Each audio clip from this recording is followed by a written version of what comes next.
So Paolo Quattrone is Professor and Chair of Accounting, Governance and Social Innovation at the University of Edinburgh Business School. He's also Dean of Special Projects at the College of Arts, Humanities and Social Sciences at the University of Edinburgh, where he is, in that capacity, coordinating efforts for the establishment of the Edinburgh Futures Institute, which is going to be a new interdisciplinary institute at the university, aiming to redefine the way in which we understand and manage organizations, economies, and public policies, and rethinking higher education. So eminently well placed to tell us about some of the things that we're trying to talk about here. In his own profile, he says, people normally think that accounting is all about numbers and economic rationality, but his research and teaching seeks to change this taken for granted and conventional view. Paolo has studied accounting and management techniques for their visual power and ability to engage the user rather than simply for their aid to rational decision-making.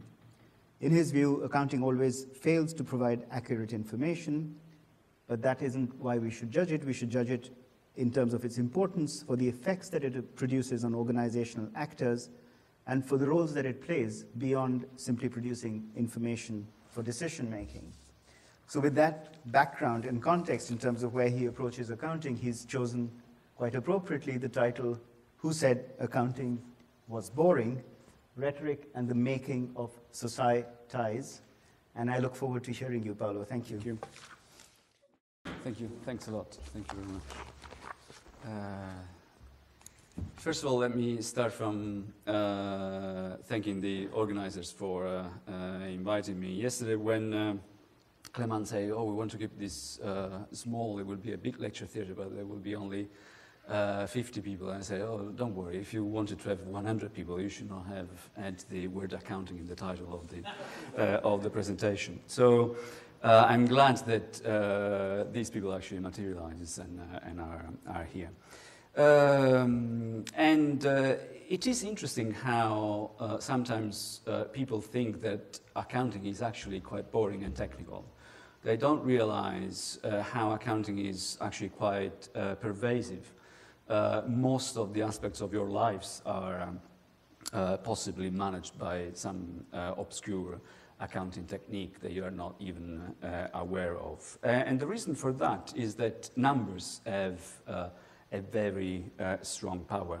And I say that with the support of one of the, in my view, most important organizational sociologists, that is Dilbert, who said, I didn't have any accurate numbers, so I just made up this one. And he writes this on the whiteboard.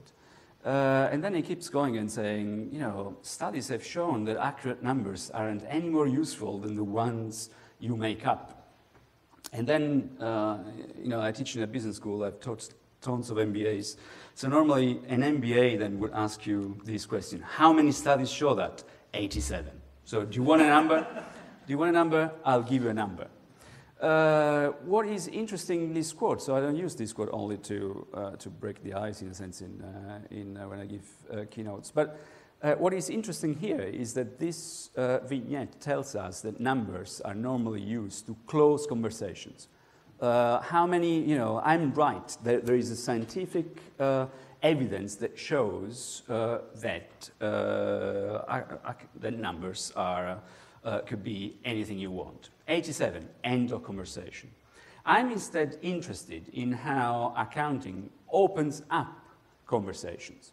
So not only how numbers lead us to think that there is right and wrong, but how numbers can actually help us to explore the space in between right and wrong.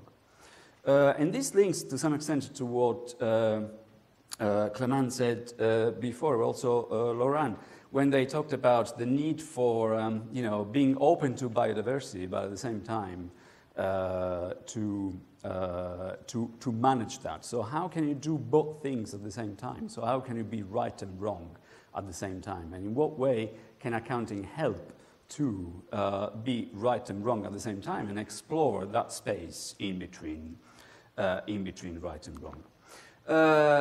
Despite this effort that I've been making in the last few years, people are quite a lot still fixated with objectivity, measurement, and transparency. Also, if you look, and this is a very superficial look at the way in which accounting has been regulated in the last few years. You look at the IFRS, which is concerned with the accuracy of financial reporting, and the IFRS, the entire framework is about producing objectivity of the numbers that accounting produces. In a few recent years, the realm of the measurable has been growing, moving from financial to societal and environmental issues. But the approach has not been different. As much as the ISB, which is the body that publishes the IFRS, the reporting standards, is concerned about measuring things with the idea of objectivity, the other approaches are not too dissimilar, because in the end they still consider that measurement is somehow the solution to environmental problems.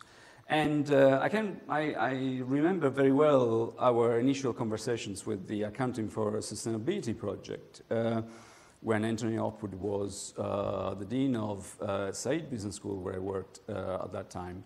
And you know, we were trying to say, if you want to develop a new system of accounting for sustainability and you focus on measures, on targets, what you will end up is with people that will look at these measures, will look at these targets, and you will develop a ticking box mentality. So how much carbon have you emitted? 20 tons, that's okay, it's below the target. 25 tons, oh, that is not okay, it's above the target. But you would not actually reflect on what it means to do well or bad to the environment, which is so complex that cannot be reduced to a single set of measures.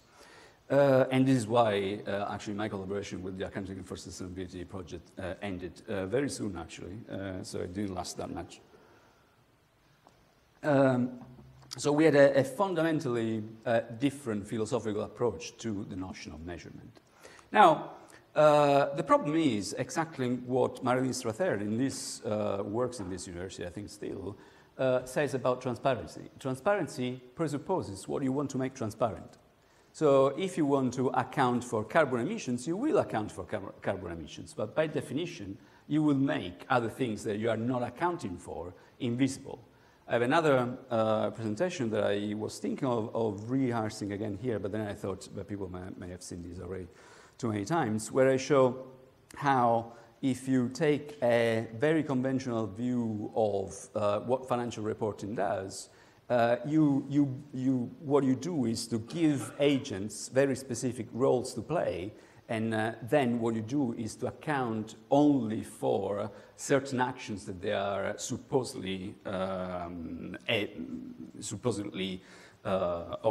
to do, while you will not see the other actions that they in practice will do. And I was talking at that time of the Parmalat scandal, and how the Parmalat scandal is a scandal because the accounting system was just accounting for the wrong things, and therefore it did not see that something else was going on while they were doing all of this auditing on Parmalat. So transparency presupposes what you want to make transparent. And that is, in a sense, too simple for a complex problem like accounting for the environment. Now, what is my take on the problem? My take on the problem is that if we go back to history and the history of accounting, we can actually see a quite radically different view of how measurement emerged, and also in particular in relation to accounting, why accounting techniques, including double entry, were designed in the first place, and how this has been completely transformed going towards the opposite end in modernity. So numbers have history, and if we look at the history of these numbers, we can see a quite different picture. So what I want to do with you is a bit of history, and then we move towards the history of figures and towards more contemporary stuff. Because we tend to forget that accounting numbers, but numbers in general have history. Now, think about this word, inventory. How many accountants are in the room? Don't be shy. I know there are 1 or 2, 3, yeah, 4. Oh, Richard is here. Hi, Richard. Thanks for coming. So, how many of you know the etymology of the word inventory? The accountants, those who have been trained from day one. When they open the accounting textbook, the first thing that they learn is how to make an inventory, how to design a chart of accounts, and then make an inventory. Where does the word inventory come from? Is there any classicist in the room? Anyone who has done Latin? No? It comes from inventio, which is the first canon of rhetoric. So some of the, I'm actually quite proud of this work. I shouldn't say this because they are recording, but if there is something that I will leave to this world is to have shown historically and with some important evidence how accounting emerges as a new practice to management, for the management of large estates by translating the entire framework of rhetoric into a new field that was that administration. So those who know me know that I'm fixated with the Jesuits. Clément mentioned that, so they will be in every single presentation of mine. But there is one of the first accounting treatises that was published in Palermo, in my hometown, 1636. It was written by a Jesuit. That textbook, that manual, that treatise is organized in 3 parts. First part, dell'inventario, of course, is an accounting textbook. And it will make sense. And so it explains how to design the chart of accounts, how to keep the inventory, blah, blah, blah. The second part of the book, though, is called dell'ordinazione e disposizione dei conti, of the ordination and disposition of the account. So how, once you have designed the accounts, which are spaces, which are loci, which are topois, which then become topics, how, once you have designed them, how you organize them and recombine them. What is the second canon of rhetoric? Ordinatio and dispositio. What is the third part of that book about? Is on how you, what style you choose when you have to communicate your result, which is the third canon of rhetoric, elocutio. So, inventio, ordinatio and dispositio, and elocutio. And that brings back to what this inventory is about. Inventory is an interesting word, and we tend to forget also the etymology and the history of words. It originates 2 words in the Western world. One is inventory, classification. But why do you do this classification? You do this classification because you want to invent new solutions. So you draw your accounts, you draw materially your account on your chart of accounts, then you recombine them to find a solution. In the preface of that book, Ludovico Florio, who is the author of that book, says, accounting is a pragmatic science, is a scienza pratica. It is there to solve problems. It is not about truth. If it were about truth, I would be a theologian. I'm an accountant. So the problem of accounting, or the validity of accounting numbers, it was not, and I argue is still not, in the truth that it conveys, but in its ability to solve certain problems or not. Conservation, of which I know nothing or very little, is a problem that we have to address. And in that sense, accounting is actually quite powerful. So, another thing that is important here, I said that there is this very strong link between the development of accounting and the translation of rhetoric, of the corpus of rhetoric into accounting. The other thing that people think is that rhetoric is all about persuasion. The modern understanding of rhetoric is that rhetoric is used to persuade people of a given message that I want to convey. This is not what medieval and early modern rhetoric was about. Medieval and early modern rhetoric was about the interrogation of the unknown, the interrogation of what we do not know, not the transmission of a message that we know. That reflects very much in how early modern accounting was designed. So what made numbers good for the Jesuits in particular? The Jesuits were, now people are crazy about big data. The big data of the early modern times was double-entry bookkeeping. So they started to use double-entry bookkeeping since the very first foundation of their first college in Messina, again in Sicily, in 1548. And they used double-entry across the world in every single college and house and various organizational levels in which the order was organized. So they were quite keen about using this new, for them, technology. You have to think that, okay, the first treatise of accounting was 1494, but their conception of time at that time was much more diluted than ours. When the Jesuits sent a letter to China and they wrote, "Send me a response very soon," that very soon was 6 months, because you have to put the letter on a, sorry, if I start talking about the Jesuits, I can talk for ages, so stop me if I, but the idea was you put a letter on a horse, this horse goes to China, actually on 3 horses, because the first one leaves and then the guy is killed, the second one is robbed, and eventually the third gets to China. 3 months or 4 months of journey. Then the guy reads the letter, replies, other 3 horses, the first one is killed, the second one is robbed, and eventually the third one gets back to Rome. So quick was 8 months, 9 months. So for them, 1540, double entry was still a very new thing. So they adopted it immediately. But they were also quite concerned about the power of numbers. And so if you look at a cash account, for the accountants in the room, if you look at a cash account, what kind of information do you think that cash account is conveying to you? So what do you think you find in a cash account? I will not do like the MBA, Richard, you know. Okay, you think that this is all about cash, right? You think there is cash that goes in and cash that goes out.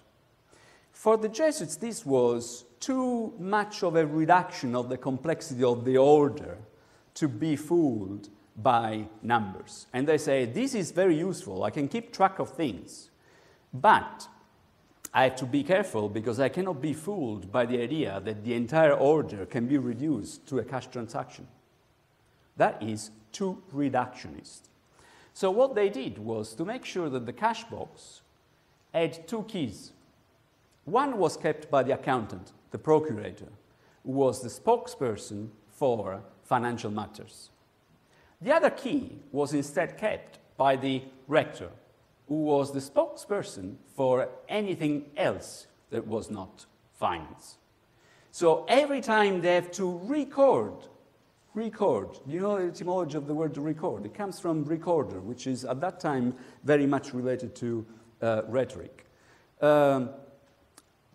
Before even you can record your entry in your account, these 2 people have to meet and explore the space in between finance and non-finance. So in a sense, this material solution of having 2 keys for the operation of the cash account made sure that every financial transaction was always looked at by or from a non-financial point of view. So I have to spend money, I have to cash money, but not necessarily spending money is bad. Not necessarily taking money is good. Every time that we have this movement, we have to talk, we have to discuss, explore the space in between right and wrong, and understand whether that money is good money or bad money. So there were not principles defined up front to define the goodness or the badness of certain actions. There were procedures to figure out, when you draw an accounting, you figure that out, to figure out where in a specific situation that could not have been imagined by the designer or the accountant, these 2 people meet and invent a new solution on the spot. Okay? So what is interesting about this is that they count what can be represented to interrogate what cannot be counted. I have to start from somewhere. I cannot, I mean, the environment or the order is very complex, but I cannot be paralyzed by that complexity. I have to start from somewhere. And I start from something I can count. But I count to make sure that I actually interrogate what I cannot count. That is typical of what happens in rhetoric, and we will come back to this point in a moment. Now, of course, this would be already a solution to environmental issues. You don't need to have more measures to actually understand whether the environment is right or wrong. You don't need all the data. You need the right data. Yesterday there was an article, the day before yesterday, on the Financial Times on how with big data, the communist dream, I'm actually quite left-wing, so the communist dream of full planning could actually become true. They don't understand that data is not just given, it's also attributed. And therefore, and in particular planning, is a very political issue. So there will never be enough data that will give you all the tools to plan exactly about the future of the economy. And this is why I want to bring this other example of accounting as an instrument of governing socie-ties. Latour was mentioned before. This is not my word. If you look at the etymology is Latour's word. If you look at the etymology of the word society, is made of two things. One is socius, that means companion, ally, and the other one is ties. So how these companions and allies are kept together in societies. And one of the ways in which you keep people together in societies is through accounting. The work of John Paget on Renaissance is quite illuminating in that sense. What he has done, he has collected thousands of accounting records for during the entire Renaissance period in Florence, and shown that, and then compared that, do correlations between financial transactions, marriages amongst families, and corresponders, letters between members of that society.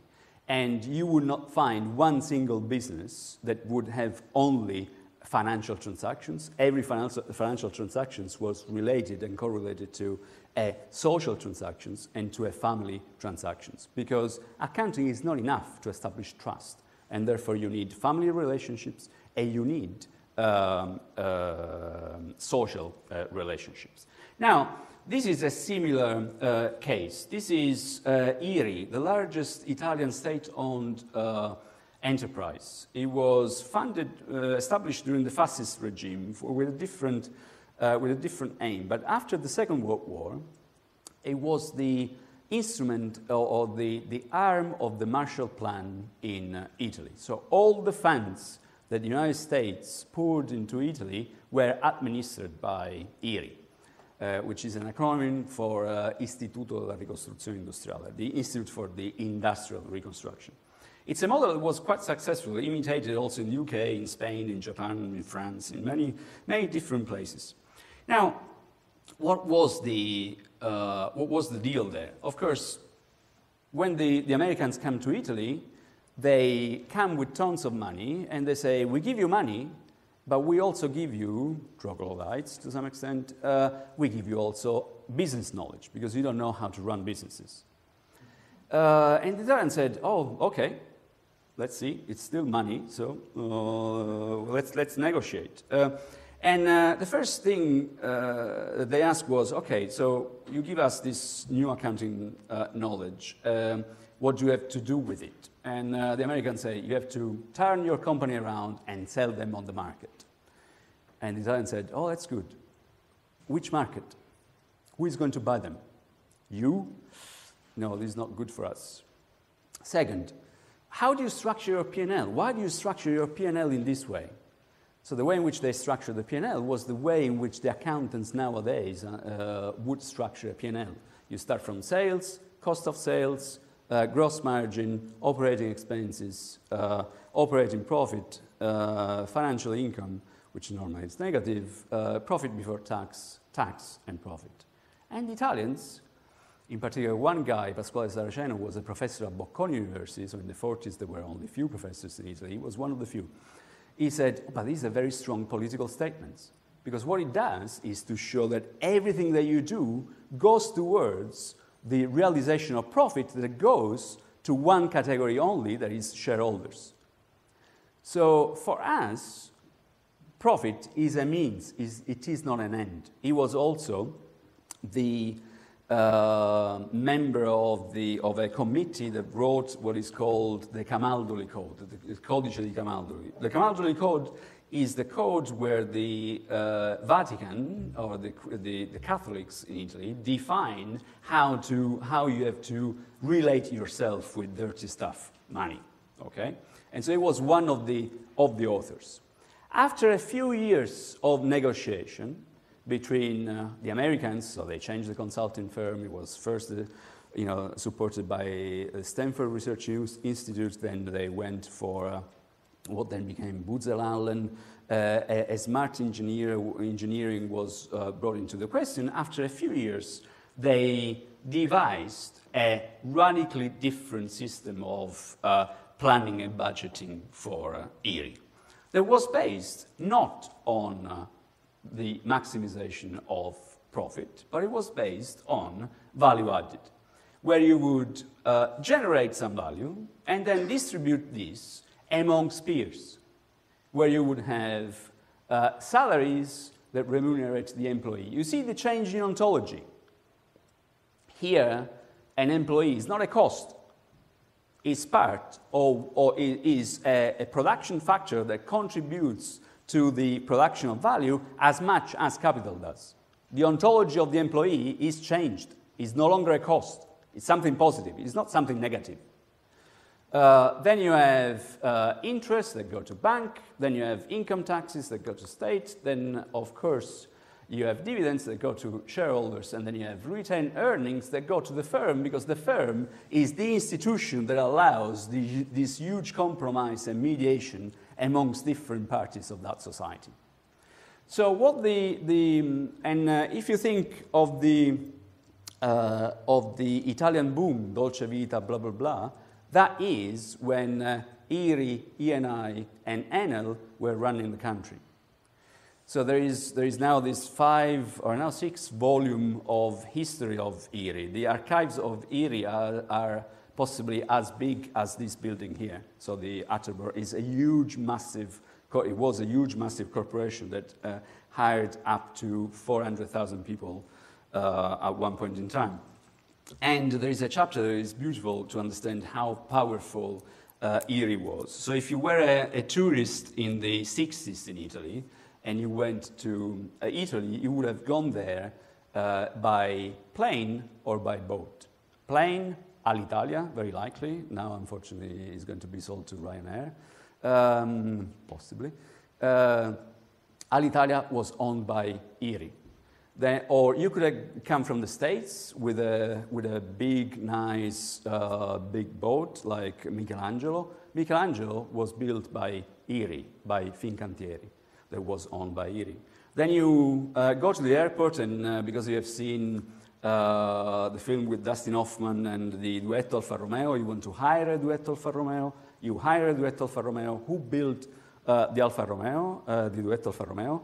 Alfa Romeo. And Alfa Romeo was owned by Erie. Then you take the motorway from Rome to Milan, the first and longest motorway in Europe. Who built that motorway? Autostrade Italia. Who owned Autostrade Italia? Erie. Then you go to your hotel in Milan, you pick up the phone, you make a phone call with SIP. Who owns SIP?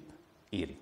Then you buy a panettone. You know what a panettone is, the Italian cake, famous in Milan. Who owned Motta? Erie. So the Italian miracle was done with a system of, so just to give you an idea, between Erie, ENI, which is still going on, actually sponsoring Oxford quite strongly, and Enel, you had few dozens points of Italian GDP that were managed with a system like this. there was a system of huge compromise. Because what you had there, you had a mediation between the production and the distribution of value. Because here, when you have to define where are we going to get the sales from, we could get the sales from different kinds of industry. So do we invest in chemistry? Do we invest in nuclear? Do we invest in green? At that point, there was no green energy. Do we invest in the north? Do we invest in the south? Do we invest in Taranto? Do we invest in Naples? So you have a huge debate and mediation in the upper part of this income statement, and you have a huge mediation in the bottom part of that income statement. Once we have decided what kind of state we want, what kind of nation we want to be, then we decide what kind of society we want. Do we want to have an equal society? Do we want to have an unequal society? Do we want to, let's say, give some preference to capital, to labor, make them equal? What? Do we want to retain earnings because we still need resources for investing in the South? And of course, it didn't work. So what do we want to do? So that process of planning and budgeting that Erie did every year was mediated by a very powerful accounting technology that did not presuppose what was good or bad, but offered procedures to invent every time you do this process of budgeting and planning what was good and what was bad. One year it could have been better to invest in chemistry, in that industry. The year after or the following 5 years maybe nuclear. So every time you go through the cycle, you reinvent the wheel. You reinvent, you do the inventory again. So you use the inventory, you use a classification to invent a different form of society. So here, accounting was an instrument of social order, but also of economic development. So as I said before, Dolce Vita didn't happen because Fiat was producing cars. It happened because the state, in a nice compromise between the West and the East, generated what was called state capitalism in a sense. So accounting is a huge instrument for governing societies or for managing the ties amongst the members of this society. Now, not only numbers have history,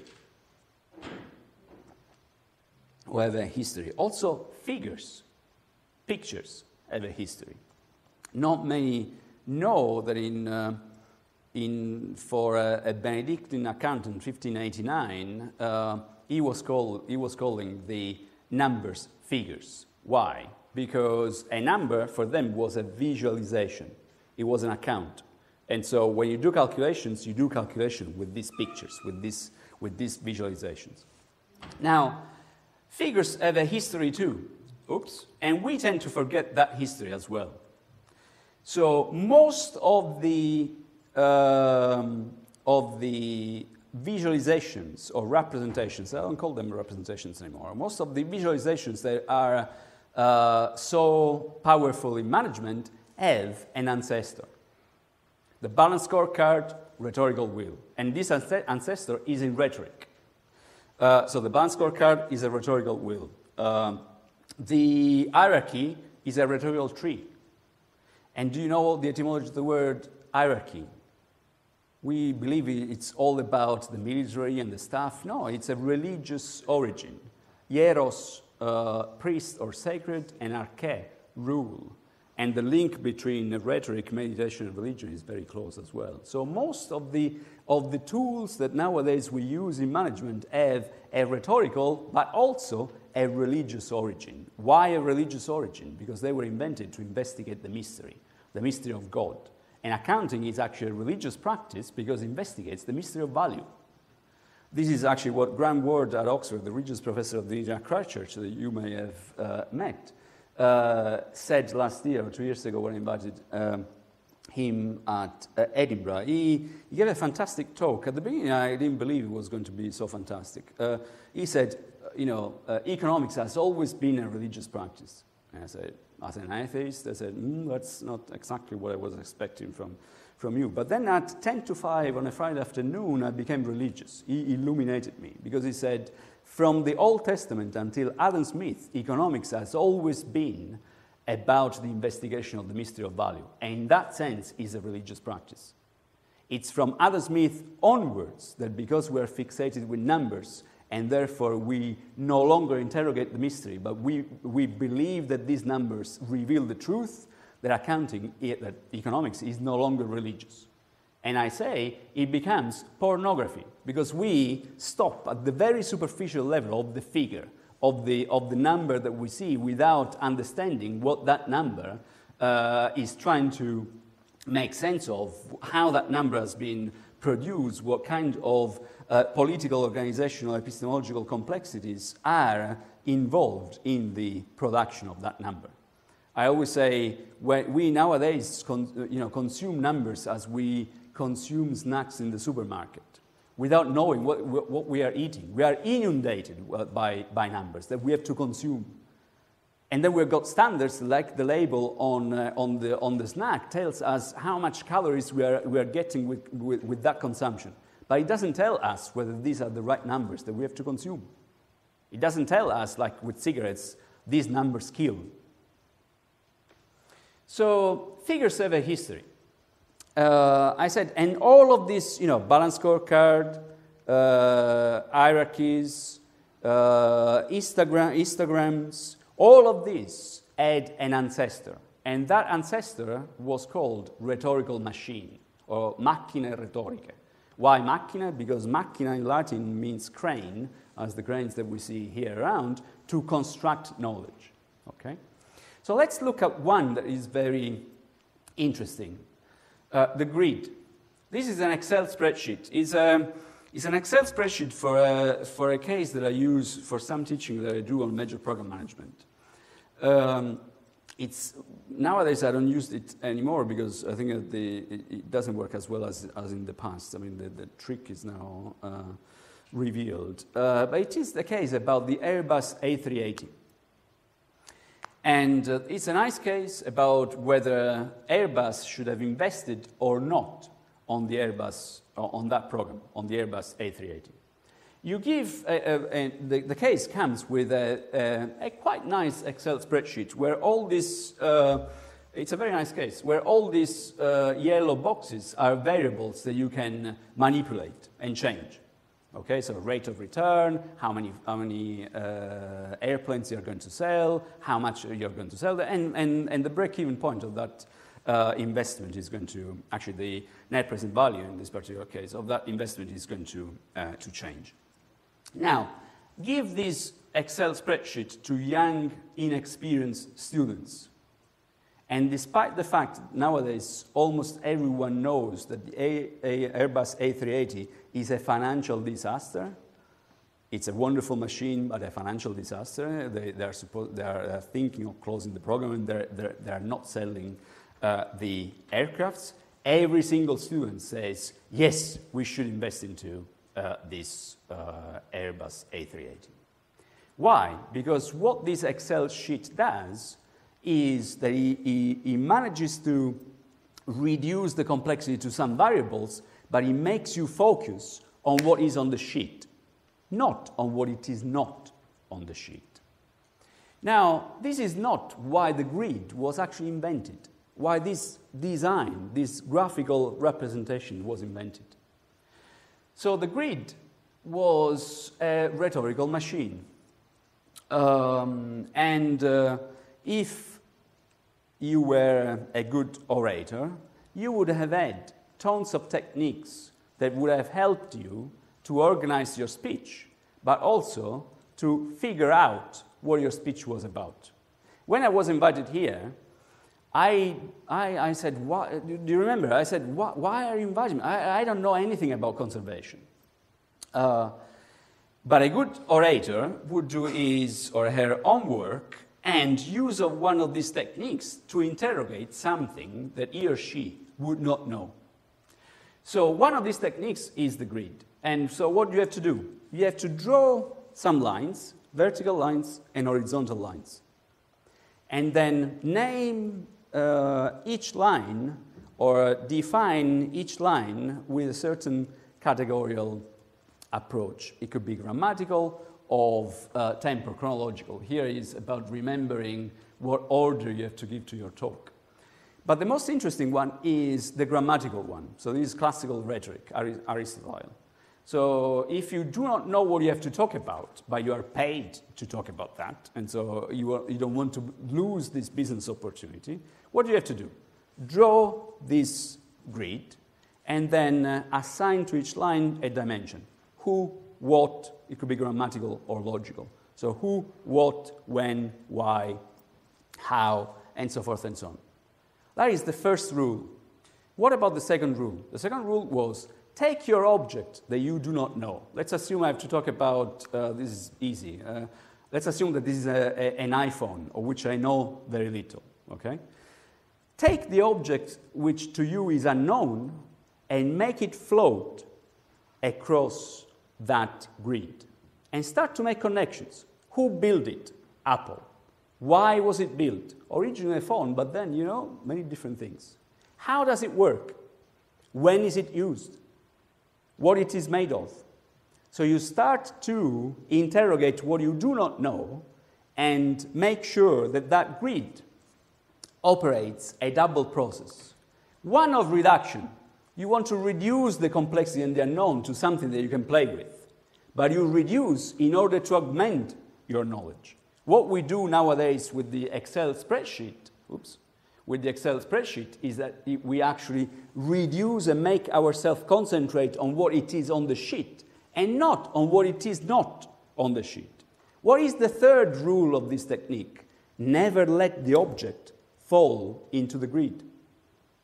Because otherwise, it becomes a locus commune. These are loci, topois, topics, okay? And it becomes a commonplace that accounting is all about profit. While accounting has got the tendency, as Anthony Oppus said, of becoming what it was not. It's unfolding. And so these techniques, these rhetorical techniques, were used to take into account the continuous unfolding of the complexity of the world around us by bringing together two processes, one of reduction or compression and another one of augmentation. All of these rhetorical machines, all of the accounting tricks that they invented in between the late medieval times and the early modern times, they were invented with this purpose in mind. In modernity, we forget the augmentation and we concentrate on the reduction. And this is not, the person who has really changed my way of looking at accounting is Mary Carruthers, who has published actually 3 books with Cambridge University Press that anyone who wants to understand, she's a professor of literature, but everyone who wants to understand accounting should read these 3 books to understand first rhetoric, then art of memory, and then do the translation in accounting terms. Nowadays, instead, we try to interpret sentiments with tweets. You know, all this stuff on big data, you look at tweets to interpret sentiments. The love I have for my kids. How can I reduce that to tweets? Uncertainty to risk matrices. Values to numbers. Very complex things that cannot be reduced, and we tend to reduce without re-augment them. And this is where the problems arise, in my view. Now, what makes a figure a good figure? This is contemporary. So this stuff worked in the past and still works. This is the dashboard used for London Heathrow Terminal 2A. London Heathrow Terminal 2A and London Heathrow Terminal 25, unless for T5 you were not a traveler on the day in which it opened, are 2 of the few airports in the history of airports which have been delivered on time and on budget. Program managed by the same firm. I went to see what they did at London Heathrow Terminal 2, and this is what they used at one point in time to manage the complexity of major programs.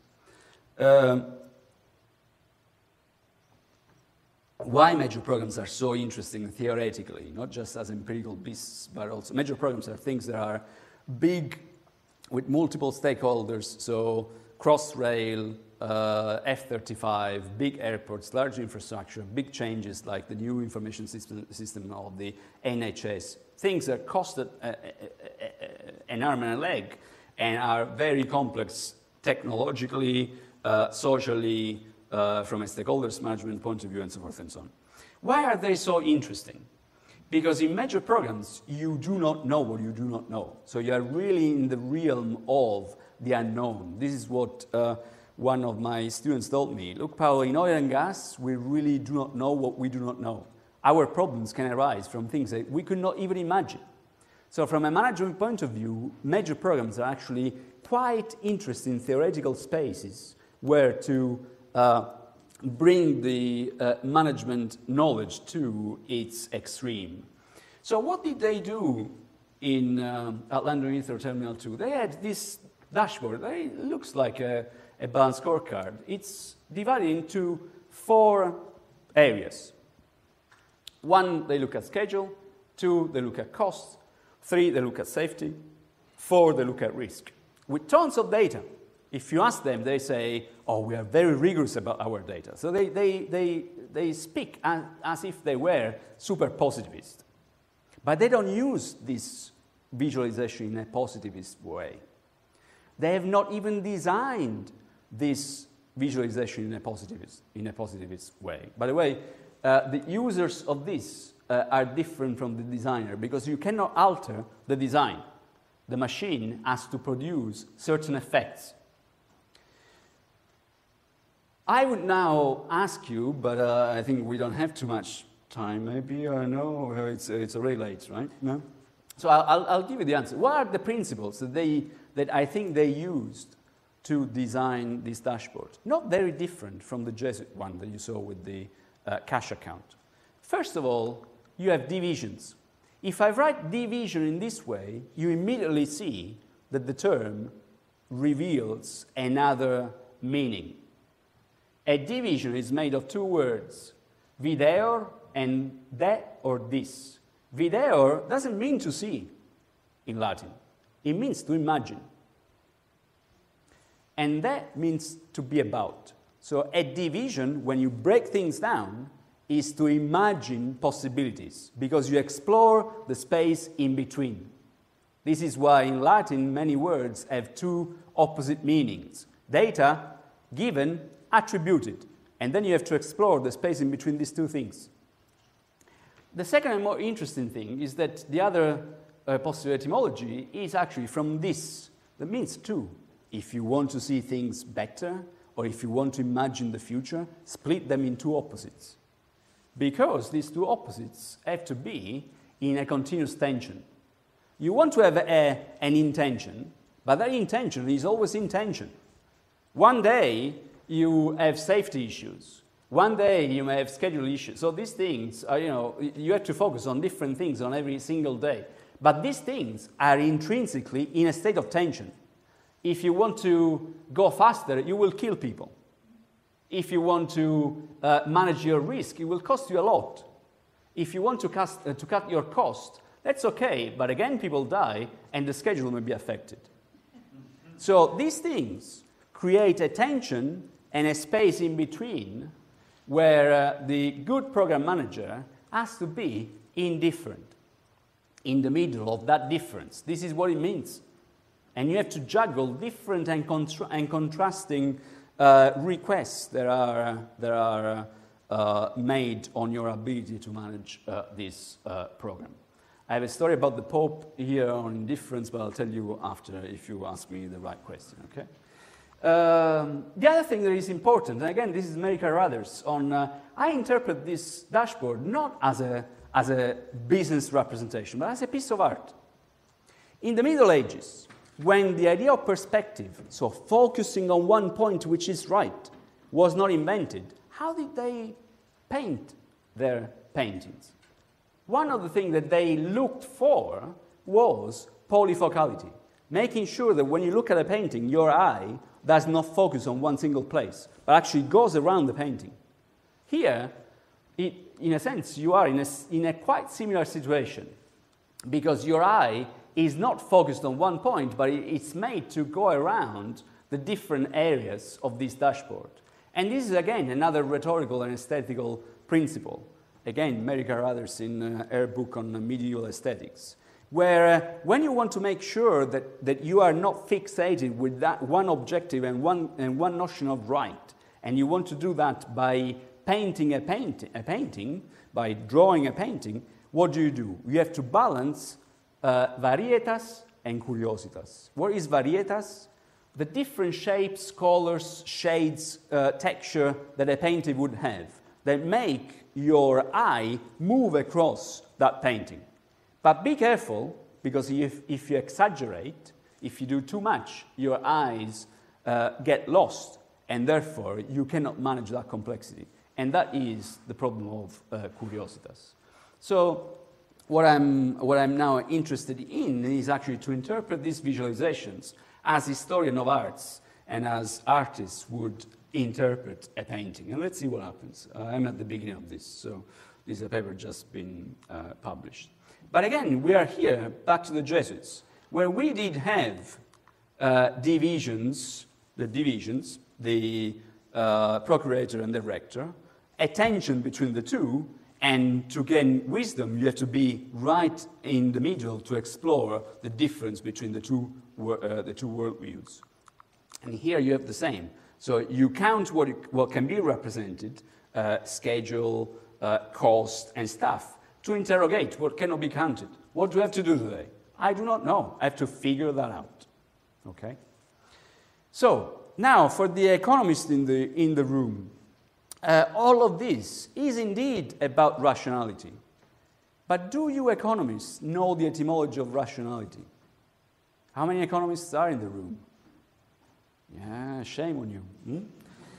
Because it comes from ratio. If I write ratio in this way, it already reveals, again, the meaning of that. Ratio, first of all, it doesn't mean reason in Latin. It means account. And why account? Because an account is drawn in a way that is symmetrical. Because a ratio is a proportion. And you want to be balanced. That is the key to wisdom. Maximizing, no wisdom. Minimizing, no wisdom. Exploring the middle, wisdom. So rationality is all about making not rational choice, but reasonable choices. Knowing that you cannot know the full story, but you can still operate and be reasonable. That is the origin of the word rationality. And we tend to forget this. I have another project that will never finish. Actually, I will never begin, I would say, which is on the history of words and how, from the Middle Ages until modernity, they have radically changed their meaning. Another one is equity, equitas. From a religious thing to equity in the balance sheet. There are tons of this, tons of words that have changed their meaning from the Middle Ages until nowadays. Rationality is possibly the most important one, okay? Now, what I want to argue then is that we want to move from answer machine, so you interrogate, your ERP system, you interrogate your big data thing to get an answer. This is why Oracle is called Oracle. You interrogate Oracle, the system, and the system gives you an answer, right or wrong. No, this is not why numbers are useful. Numbers are useful if they help you to raise the right questions. This is why I say maieutic machines. Okay? If you want to know a bit more about these two things, for the lay people, there are two reports that came out from CIMA. But I want to close with the words of Enrico Fermi, who is the father of nuclear physics, who at the end of one conference was asked by a journalist, Professor Fermi, do we know more about nuclear physics? And he said, no, we're still very much confused, but at a much higher level. I hope that this lecture today made you confused, but at a much higher level. Thank you very much.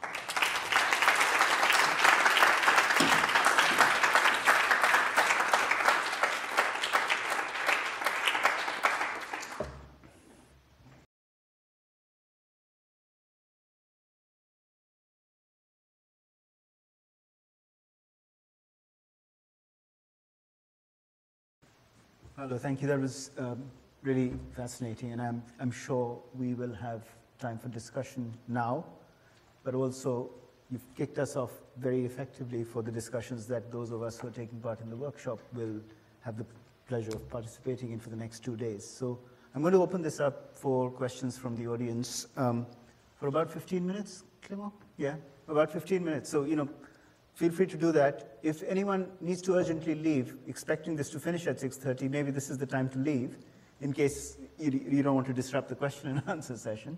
Yeah, I forgot it's the question answer. And those who are staying, please kind of feel free to ask us a few questions and then join us upstairs for a reception to follow. So I'll just hand over to anybody who wants to start. Yes, please. Thanks for that.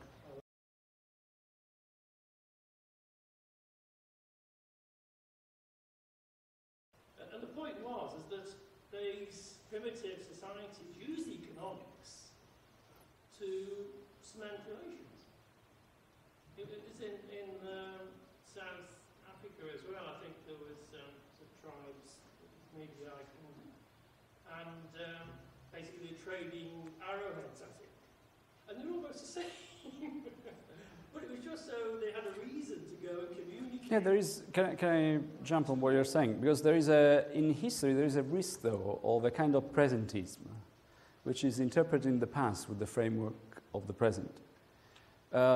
This is the same thing that happens to rhetoric, when you look at rhetoric and think that it's about persuasion, while instead it was about the classification and exploration of new knowledge. And some other people say that it's from rhetoric that modern science emerged, and this is Peter Gallison from Harvard. So in a sense, what I want to warn colleagues is that going back to the past using the lenses of the present may reduce the complexity of the past. And so if I went back, I started actually as a very conventional accountant. When I started doing the Jesuit work, I was interested in how was the accruals, because that book is the book that I mentioned, 1636, is the book where for the first time accruals were described. And I was interested in how did they do the accruals? Then I discovered that the moment in which I forget my present, a new world is open to my eyes. So one of the things I want to say is that when you do history, profit from it, because it opens tons of different explanations we are not used to. So thanks for the comment, because it helps me to make that point. Hi, thanks for your talk. My name's Emily and I work for WWF, and I'm an economist by training, one that didn't know the definition of rationality. But one of the inspirations for me to work in conservation was seeing what I had traditionally seen portrayed in spreadsheets or tables in maps, so looking at the value of things you offer on the environment in maps. And that really struck me because of the visual power, and I think I knew as a gut instinct that for certain contexts that kind of visual representation was powerful, and I wanted to explore that. And maps and that kind of spatial information is very commonly used in conservation. So I was wondering if you've obviously looked at art and linguistics, but also whether you looked at cartography or mapping information as a way of... Good point. No, not yet. But again, maps were again rhetorical machines. And when you do, for instance, I did a bit of work on mapping because I've done a paper on the Barn scorecard, and diseases never come on their own, and so strategic maps are attached to the Barn scorecard. The interesting thing that I've learned about maps is that maps work very well when they allow the user to make choices.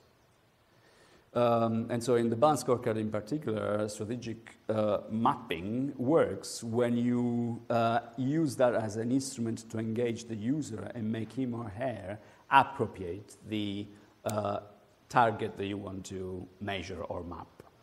The other thing I know about maps, and this is just anecdotal, so it doesn't come from any kind of observation, is a beautiful documentary on the tube map of London, designed by Harry Beck, who was not a designer. If you look at that map works, but it is not a representation. The documentary is fantastic because it shows how if you have to go from one station to another and you look at the map, you take the tube, you change at one station and you go to another one.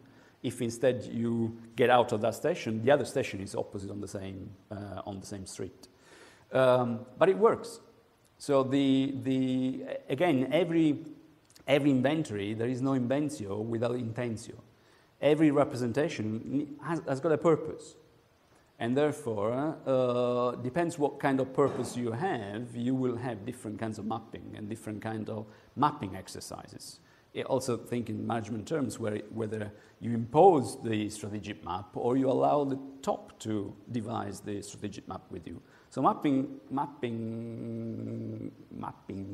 or maps are, again, from my point of view, but again, it is not an answer to your question, an interesting rhetorical device because it does both classification and invention. But I've not done, it was at the beginning of my career that I actually did a bit of work on geography, but not now. Yeah. Really enjoyed your talk, thank you, and yes, definitely has changed. It was worth coming, huh? Absolutely. Yeah. What I think it is. I now want to be an accountant. Yeah. So one of the big tensions in conservation, and definitely in the David Attenborough building, is between natural capital accounting on the people who are pro it and the people who are against it. And the people who are against it really feeling that it's reducing the environment down to numbers and figures. So it's really heartening to see what you said about reducing down and the need to augment back up. And that's really helped me maybe think about that tension between the two. And I just wondered, you said you don't know much about biodiversity or nature, but have you had a chance to think about that tension and ways that we could possibly... We do a bit of work with Cristina Busco, who is one of my co-authors, on integrated reporting. But the problem that I personally have with that is that it is still too much driven by a shareholder's view. And so in a sense that biodiversity or that diversity in general is reduced to one point of view. And so I'm not particularly excited about how this will go. So going back to your point, I'm not interested in biodiversity, but I'm definitely interested in diversity. So in a sense, if we go back to the Jesuit thing, or even this, but the Jesuit for me is much more powerful. It's all about diversity. It's all about making sure that the norm does not kill the exception. It's all about making sure that the margins potentially have a way to speak. So you do have finance, which is a very strong procedure. So double entry works very well if you follow the procedure. That could be risky. So in order to safeguard diversity, the two keys, because you open up again. And so it's quite key that the rector is a quite wise person and well educated. If you have two rational choice people, with all the respect with the economists in the room, this will not make any difference whatsoever. I say about the PP at Oxford, for instance, it was a fantastic degree because you had philosophy, politics, and economics. Now you have analytical philosophy, rational choice, and rational choice. You don't have a lot of diversity there. These people actually think like, machines. So all of this stuff is driven by my ethical afflatus, I would say, of respecting diversity and building on the margins rather than on the norm. So the normal distribution is quite key to these things. So you want to build on the extremes, on crises, on exceptions. So a philosopher that, for instance, I am quite interested in is Agamben. Because Agamben, what he does is to theorize from the exceptions, from absences. It's a book chapter, unfortunately, so no one reads my paper, but no one will read the book chapter. So where I talk about the move from positivism towards negativism. So rather than building your theory, believing in the positive knowledge that you can get of these stable managers, can I have this bottle? If my PhD students see this video, they will say, "Oh, not again."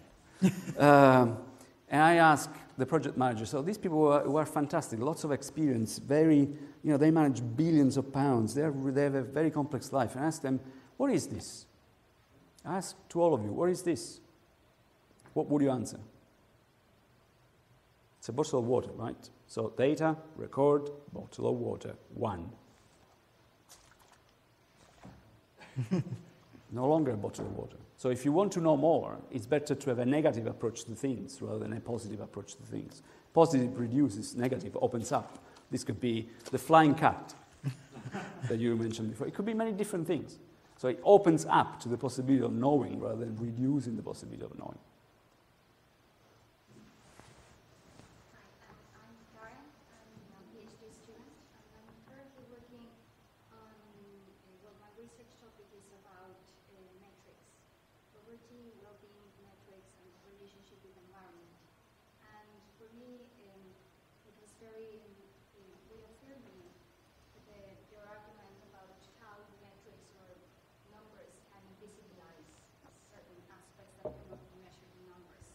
For instance, in my case, or in my interest, is the notion of justice, is environmental justice. Like, if we focus too much on poverty metrics and well-being, we can invisibilize some other things that cannot be measured or are not currently measured, that are related to the question of how we live together.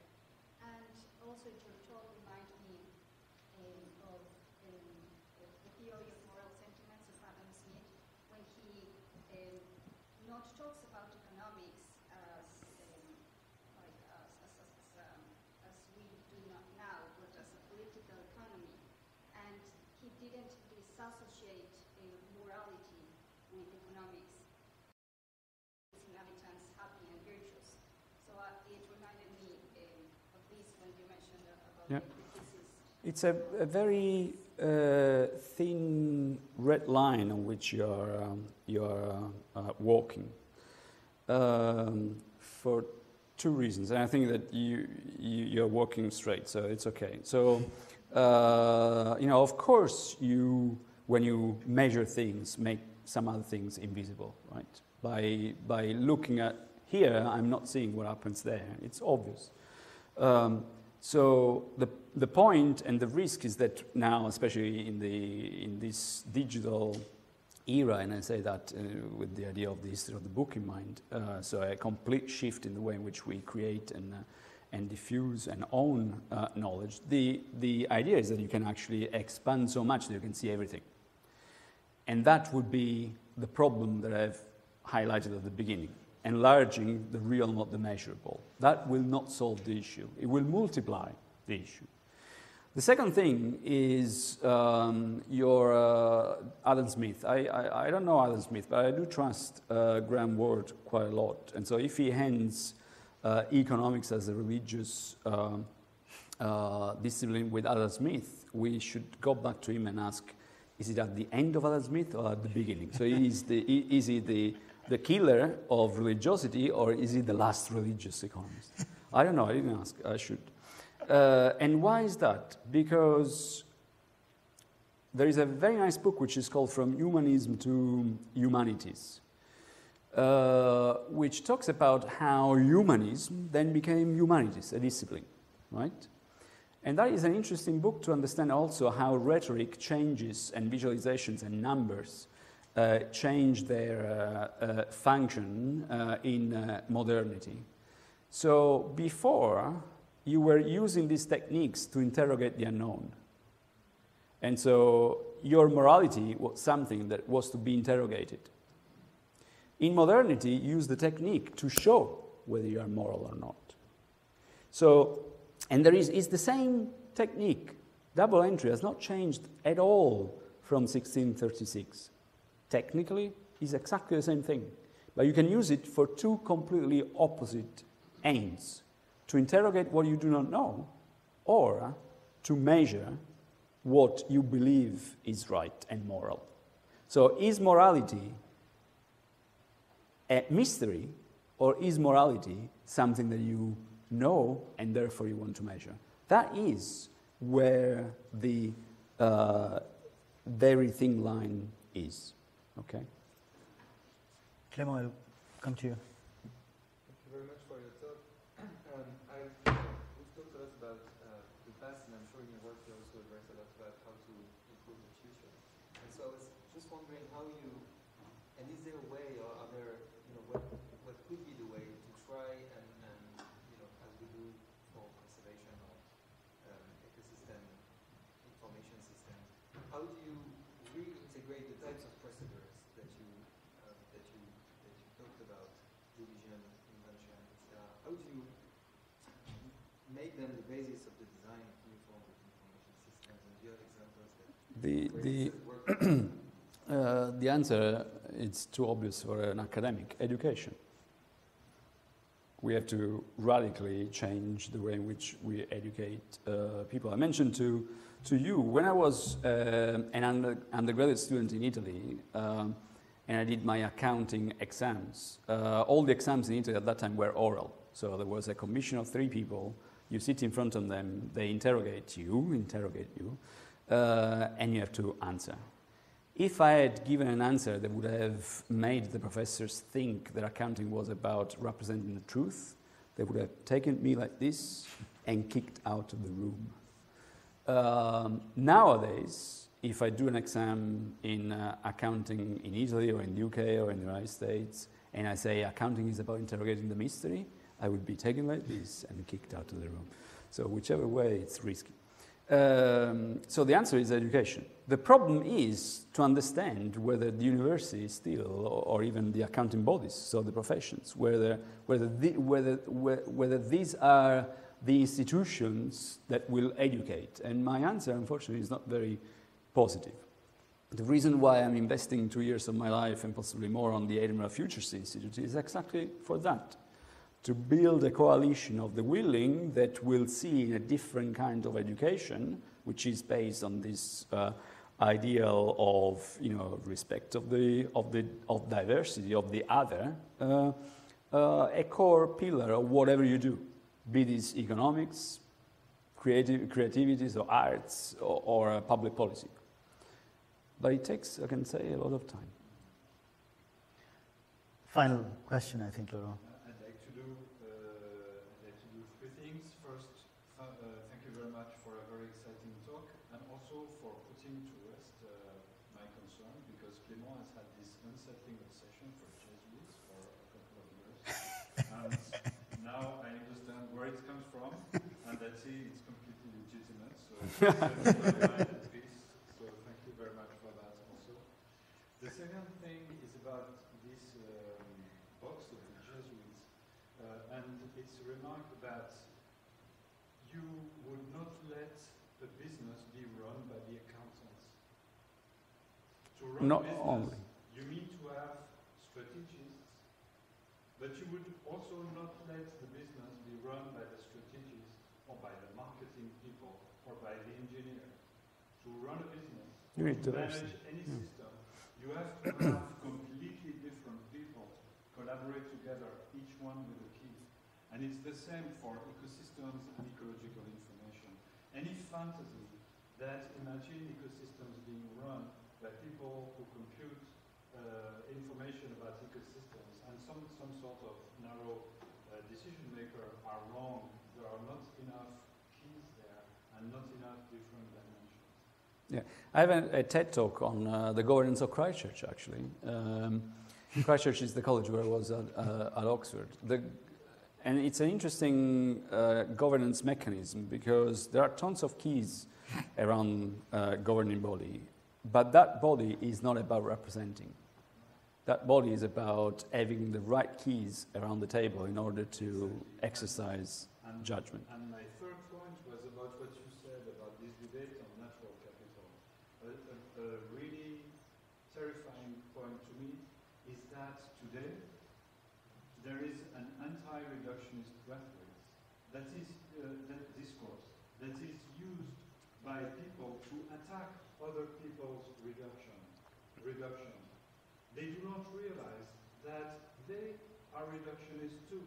They have their own obsession, and in the name of that reduction and obsession, they attack without realizing it other people's reductions. All this under the umbrella the illusion that you mentioned, that we might have a unified point of view. This is, to me, a tragic illusion, and this is why I think it's essential to connect again into deep theoretical sources that allow for a radical form of pluralism. It's perfectly justified to reduce. Mm-hmm.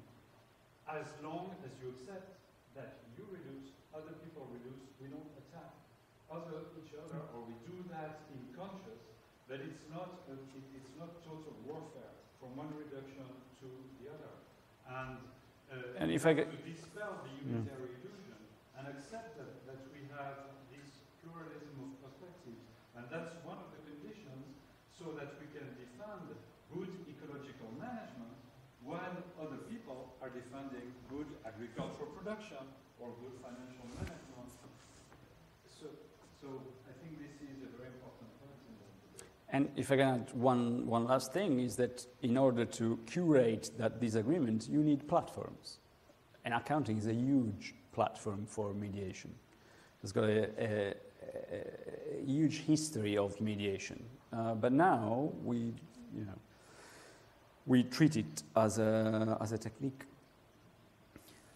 Wonderful. I think we should stop and we should allow Paolo to rest and join us for a more informal conversation, which will continue upstairs. Let me start by thanking you, Paolo. Thank you.